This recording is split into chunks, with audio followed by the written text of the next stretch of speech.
We are now officially in 2020, and with the new year means a lot of new games, and in today's video I want to highlight 15 new RPGs that are coming out in the first half of 2020. Now, as always when talking about upcoming games, we're looking at RPGs in the first half of the year, but there could be delays, there could be other unforeseen circumstances. Really, delays are the only thing, but nonetheless, as of this point, these 15 games are scheduled for the first half of 2020, and we're looking at games across all platforms. So without further ado, let's get right into it, and let's kick it off with what is arguably the biggest RPG release of 2020 altogether, maybe even the biggest game release of 2020, and that is of course Cyberpunk 2077. That is coming April 16th, and it is CD Projekt Red's new game, and it is probably going to be a tremendous experience just because we already know what CD Projekt Red is all about. They're all about offering highly compelling open world RPG experiences, at least if they're trying to build upon what they did from The Witcher 3. Not necessarily from the gameplay elements or anything like that, but just the idea of crafting an excellent single player experience. I think that's why so many people are excited for Cyberpunk 2077, not because it's a part of a game that is of this overarching narrative or long franchise. It's because people have so much respect for CD Projekt Red, and yeah, the gameplay thus far has looked tremendous, but people were excited for this game when we saw a goddamn CG trailer back in 2012, and we didn't even know much about the game. People wanted to spend their money on the game then, and now that we've seen gameplay, we know more about CD Projekt Red as a whole after the release of Witcher 3 since 2012. The hype for Cyberpunk 2077 has only heightened, and it'll be hitting PC, Xbox One, PS4 on April 16th. Next up, another major RPG release. This one will be a timed PS4 exclusive. Final Fantasy VII Remake will be dropping March 3rd. This is another one that had been a long time coming. People have been asking for a Final Fantasy VII Remake going back to 2005 when they decided to do that Final Fantasy VII tech demo on the PlayStation 3.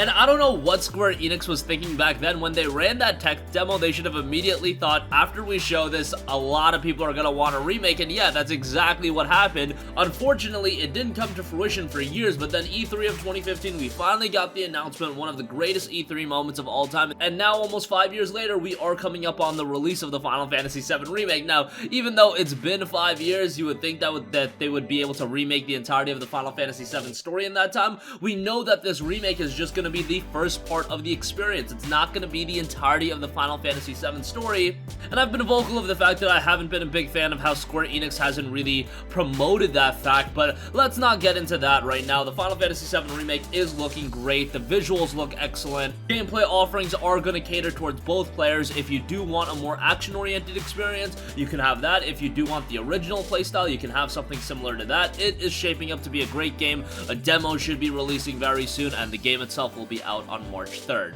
Next up, we have Nioh 2, which is hitting the PS4 on March 13th. Nioh was one of those games that I think was a lot better than people were expecting. It came out all the way back in early 2017, and it turned out to be a really good action title. Obviously, it saw a lot of comparisons to Souls, but it definitely had its own elements, and it just became a high-quality, challenging, action-oriented experience in its own right. Had a decent little story in there as well, and now we're coming up on the release of Nioh 2. Should be more of the same, but at the same time, it should also enhance the overall Nioh experience. Again, Nioh 2 hits the PS4 on March 13th.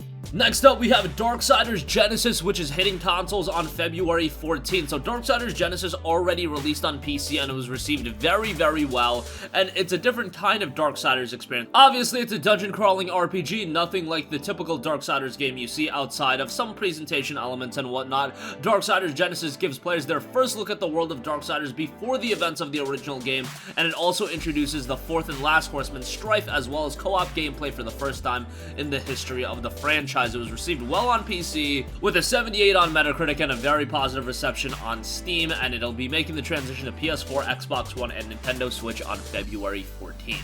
Next up, we have the Monster Hunter World Iceborne expansion coming to PC on January 9th, so obviously this dropped on consoles already, and it did very, very well. PC players are finally going to be able to delve into Iceborne come January 9th, and Iceborne was a phenomenal expansion to Monster Hunter World. Expansions are always going to have a little bit of skepticism surrounding it, with people wondering if it's going to be worth $40, especially when Capcom had offered so many free updates, but Iceborne was absolutely worth it, and when you're given the fact that Capcom did give players so much free content, and now they're giving you a paid expansion. The paid expansion delivered with so many hours of gameplay. You're literally talking north of 100, 150 hours of gameplay, and they continue to update Monster Hunter World. It is just tremendous, and Monster Hunter World Iceborne hits PC on January 9th. Next up, we have the Atelier Dusk Trilogy Pack.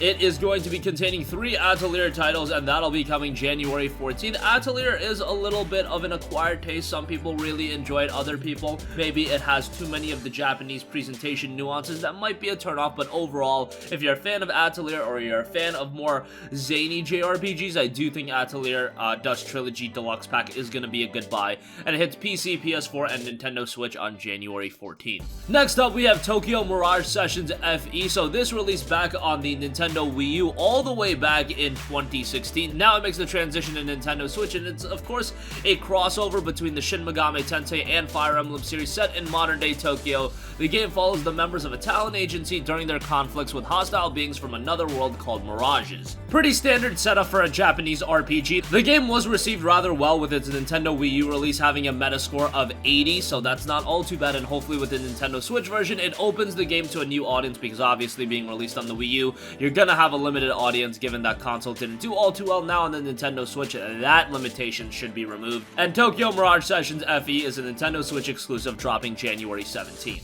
Next up, we have Dragon Ball Z Kakarot dropping January 17th as well. Dragon Ball Z Kakarot is a game that I've been vocal about being a little bit skeptical, but at the same time, very much excited for it. As a big fan of Dragon Ball, when you heard that Dragon Ball was going to make the foray into an open-world action RPG, you inherently had to be excited. Then we saw some gameplay, and while some gameplay elements looked really good, some of the combat elements did look like it could get a little bit repetitive, but I do think overall the game is going to be enjoyable for Dragon Ball fans and newcomers alike, because they're going through the entirety of the Dragon Ball Z story from the beginning of the series all the way to the end of the Buu arc. So they're not covering the original Dragon Ball, but from the beginning of the Saiyan saga all the way until the end of the Buu arc. That is a lot of content to go through, and that makes you think that the game would be rather lengthy. Added to the fact that CyberConnect 2 are the guys working on this game, I do think the game has a lot of potential, and we'll see if that's realized come January 17th. Next up, we have Pillars of Eternity 2 Deadfire making its transition to consoles, coming to PS4 and Xbox One on January 28th.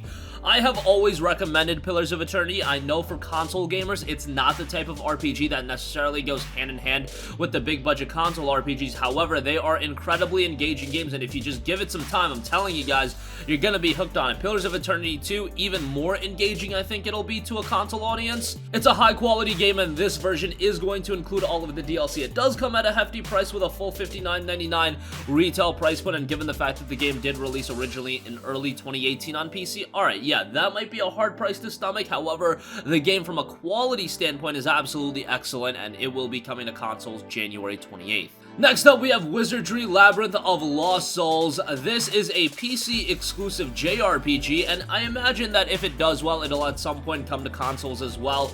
But it notes that the magic torches are lit, the monsters are ravenous, and the kingdom is waiting for a new hero. Experience the legendary Wizardry series Modern Rebirth as you traverse perilous dungeons and take on hordes of fantastic enemies. Are you up to the challenge? The game definitely has a unique look to it, if nothing else, but it's very much of an old school dungeon crawling style, and it even notes it's an old school challenge, and in a crisp and colorful package, Wizardry Labyrinth of Souls revitalizes the time-honored formula of the original dungeon crawler series with modernized visuals and sound.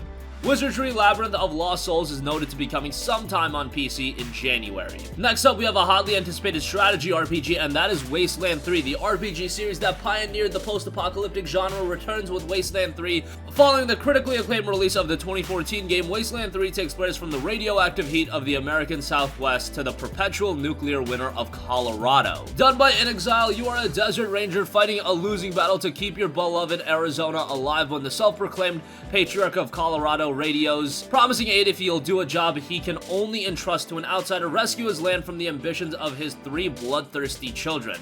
So you travel from the scorching deserts to the frozen mountains and start from scratch, building a new base, finding a snow-worthy vehicle, training new recruits, and fighting your way through hostile wilderness. If you're a fan of tactical and strategy RPGs, Wasteland 3 is going to be right up your alley. It comes to PC, PS4, and Xbox One on May 19th. Next up, we have another pretty big JRPG release, and that is Trials of Mana. Trials of Mana is a modern revival of the 3rd game in the seminal Mana series. The game, originally released in Japan, has been fully rebuilt from the ground up in 3D. So the Trials franchise is a franchise that really hasn't garnered a lot of steam over here in the West, but the games are still pretty good. And it's an overlapping story of interwoven destinies that changes depending on who you choose as your main character and companions. The daring tale of overcoming the tests of fate has been given new life. Will these young adventurers be able to use the power of mana to save the world from the brink of destruction? And that is something you'll find out as you play the game. Trials of Mana drops April 24th for PC, PS4, and Nintendo Switch. Next up, we have another pretty major JRPG release, and that is Persona 5 Royal coming March 31st. Persona 5 obviously considered to be one of, if not the greatest JRPGs of all time,